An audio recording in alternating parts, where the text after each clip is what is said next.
Selamat pagi anak-anak kelas 11. Apa kabar kalian hari ini? Semoga selalu dalam keadaan sehat walafiat.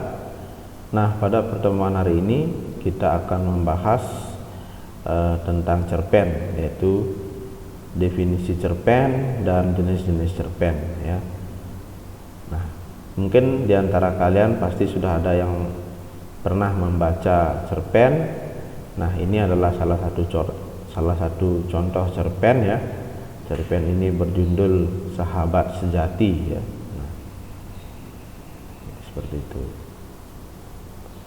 Nah, jadi apa yang dimaksud dengan cerpen anak-anak? Jadi cerpen atau kepanjangannya adalah cerita pendek. Itu adalah cerita yang berbentuk prosa ya. Itu kurang dari 10.000 kata, biasanya habis sekali selesai dibaca ya, atau habis dibaca dalam sekali duduk. Artinya dalam sekali kita membaca, ceritanya sudah bisa kita selesaikan untuk membaca. Nah, kemudian cerpen itu dikemas ada juga dalam kumpulan cerpen. Nah, kumpulan cerpen itu disebut dengan antologi. Jadi antologi itu adalah kumpulan cerpen atau seseorang yang menulis beberapa cerpen kemudian dijadikan menjadi sebuah buku. Nah, itu buku tersebut dinamakan antologi cerpen. Nah, kemudian kita lanjutkan dengan ciri-ciri cerpen atau cerita pendek. Ciri-ciri yang pertama itu adalah jalan ceritanya pendek ya. Jalan ceritanya pendek, tidak terlalu panjang, jadi berbeda dengan novel. Kemudian jumlah kata tidak lebih dari 10.000 kata ya. Kemudian tidak menggambarkan semua kisah para tokoh, jadi hanya menggambarkan biasanya satu kehidupan sisi para tokoh utamanya saja. Jadi tidak menggambarkan semua tokoh-tokoh yang terlibat, jadi hanya menggambarkan satu sisi kehidupan tokoh utama. Kemudian hanya satu kejadian yang diceritakan, jadi hanya satu kejadian yang diceritakan. Jadi satu sisi kejadian, misalkan novel Balikui karya Putu Wijaya, jadi di sana menceritakan hanya satu sisi saja. Jadi satu sisi di mana ia sedang ditunjuk oleh dosennya ketika itu untuk bercerita tentang Bali di depan kelas dalam bahasa Inggris. Nah, seperti itu. Jadi latar hanya sesaat dan terbatas. Nah, itulah ciri-ciri dari sebuah cerpen. Seperti namanya, cerita pendek, jadi dibuat cerita yang sangat singkat dan pendek. Kemudian jenis-jenis cerpen ini ada yang namanya cerpen mini atau short story. Nah, itu terdiri dari 500 sampai 1.000 kata. Kemudian ada cerpen ideal atau disebut middle short story. Ini terdiri dari 3.000 sampai 4.000 kata. Lalu ada cerpen panjang long short story. Ini 4.000 sampai 10.000 kata. Nah, jadi itu tentang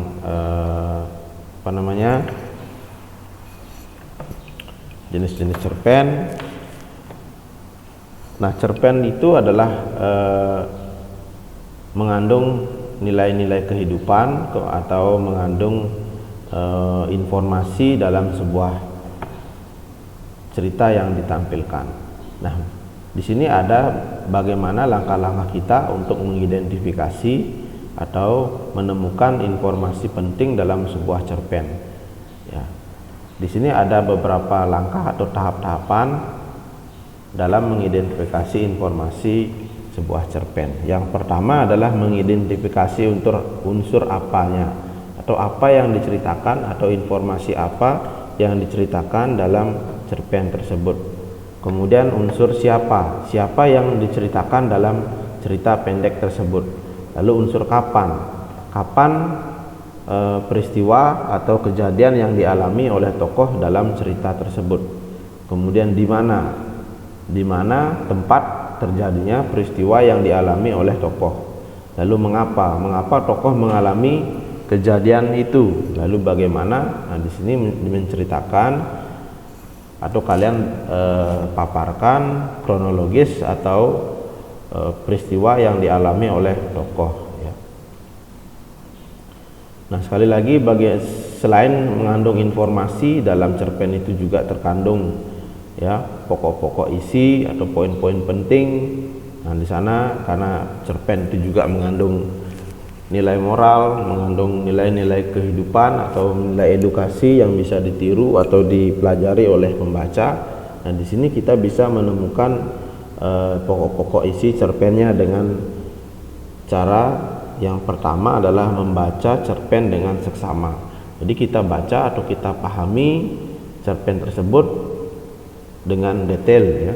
Kemudian kita identifikasi pokok-pokok isinya, bagian-bagian mana yang merupakan poin-poin penting dari cerpen tersebut. Kemudian kita catat poin-poin penting atau pokok-pokok isi cerpen tersebut dengan teliti ya. Nah, kemudian seperti yang saya katakan tadi, bahwa dalam sebuah cerpen itu terkandung nilai-nilai atau ajaran-ajaran atau edukasi dalam sebuah cerita pendek. Yang pertama adalah nilai agama. Nilai agama di sini maksudnya nilai yang ada hubungannya dengan keyakinan atau kepercayaan. Kemudian yang kedua, nilai moral. Nilai moral di sini adalah nilai yang ada hubungannya dengan etika atau perilaku ya. Jadi di sini kalau dalam cerpen tersebut sudah menyinggung masalah perilaku atau akhlak, berarti di sana mengandung nilai moral. Kemudian ada juga nilai kepahlawanan. Jadi nilai kepahlawanan itu adalah nilai-nilai heroik yang ada dalam sebuah cerpen. Kemudian nilai budaya itu adalah nilai kultural atau nilai kebiasaan yang ada disampaikan atau diselipkan dalam sebuah cerita, misalkan budaya Bali, budaya Batak dan sebagainya. Nah, sekian dulu anak-anak untuk materi kita hari ini, pertemuan kita hari ini, yaitu pada pertemuan kita hari ini kita membahas definisi cerpen, kemudian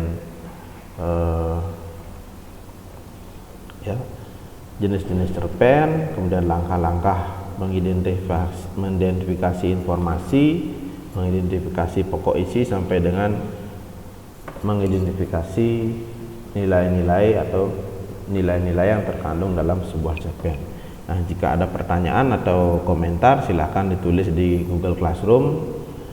Kemudian jangan lupa untuk memberikan like atau dalam video yang saya sampaikan ini ya. Sekian untuk pertemuan hari ini anak-anak, sampai jumpa pertemuan berikutnya. Semoga kita semua dalam keadaan sehat dan selamat belajar.